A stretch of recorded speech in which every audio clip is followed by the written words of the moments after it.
트럼프 행정부의 상호 관세 25% 인상 압박이 좀처럼 협상의 실마리를 찾지 못하며 투자와 수출 환경 전반의 불확실성이 커지고 있습니다. 통상당국은 관세 인상을 막기 위해선 대미투자 특별법의 국회 통과가 최우선 과제라고 재차 강조했습니다. 세종 취재기자 연결합니다. 전미정 기자, 김정관 산업통상부 장관이 관세 재인상을 막기 위해 미국을 다녀왔습니다. 협상에 진전 있었습니까? 네, 미국의 관세 재인상을 막기 위해 워싱턴을 다녀왔던 김정관 산업통상부 장관이 오늘 오후 기자간담회를 가졌는데요. 이 자리에서 관보 개제보다 관세 인상 자체를 막는 게 훨씬 더 중요하다고 생각한다며 어떻게 해서든 관세 인상이 안 되도록 노력하겠다고 강조했습니다. 미국 정부가 관세 인상을 관보에 개제하는 실무적 절차에 착수했지만요. 관세 인상 적용 시기 등이 최종적으로 결정된 단계도 아닌 만큼 최대한 관세 인상을 막는 데 총력을 다하겠다는 겁니다.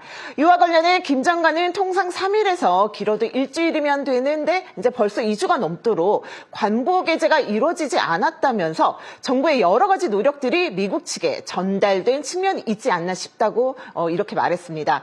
그는 지난주에도 하워드 러트니 미 상무장관과 2차례 화상회의를 했고 조금씩 진전이 있다고 되는데요. 특히 국회가 대미투자 특별법을 신속하게 처리하기로 합의한 데 대해 미국 측에서도 긍정적인 반응이 나오고 있는 만큼 관세 인상을 막기 위해선 법 통과가 최우선이라는 점을 재차 강조했습니다. 네, 관세 인상 압박 원인으로 대미투자특별법 입법 지연이 근본적이긴 하지만 한국의 플랫폼 규제 입법 등 비관세 장벽과 쿠팡 사태 수사도 상당한 영향을 주고 있다는 분석이 나오거든요. 네, 정부는 이렇게 미국 측과 이제 계속 소통하면서 관세 협상을 계속 이제 하고 있다고는 했지만요. 이른바 쿠팡 사태, 온라인 플랫폼 등 이슈가 겹치면서 협상 진전이 더딘 것도 사실입니다.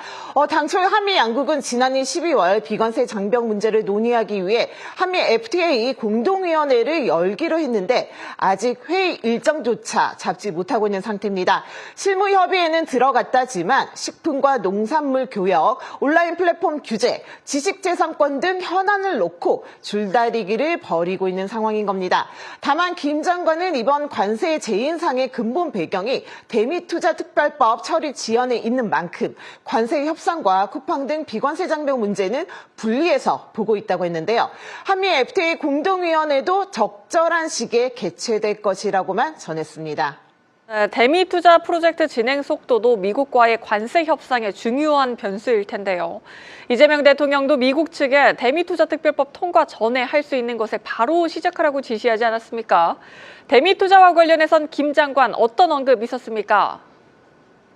네, 김 장관은 대미투자와 관련해선 논의 중인 프로젝트는 있다면서 몇 가지 안을 놓고 조율하고 있다고 밝혔습니다. 다만 그 프로젝트가 무엇인지에 대해선 대외 보안 이슈가 있어 구체적인 내용을 말씀드리기가 어렵다고 선을 그었고요. 법안 통과에 맞춰 합의되면 발표할 수 있을 것이라고 덧붙였습니다. 현재 정부 안팎에서 언급되고 있는 프로젝트는 크게 원자력, 전력망, 조선업 등인데요. 통상 당국은 이미 미국과 대미투자 프로젝트 관련 논의에 나선 것으로 전해졌고요. 미국 정부는 김 장관이 미국을 방문한 지난달 29일을 전후해 한국의 구체적인 프로젝트를 제안했고 한국 역시 김 장관의 방미를 계기로 원자력 발전 등 협업 방안을 제시한 것으로 알려졌습니다. 김 장관은 공식적인 사업 선정 절차는 특별법 통과 이후에나 가능하다고 했지만요. 미국 측의 요청이 있을 경우 대미투자 프로젝트도 속도를 낼 것이란 관측이 나옵니다. 지금까지 세종 스튜디오에서 한국경제TV 정정입니다.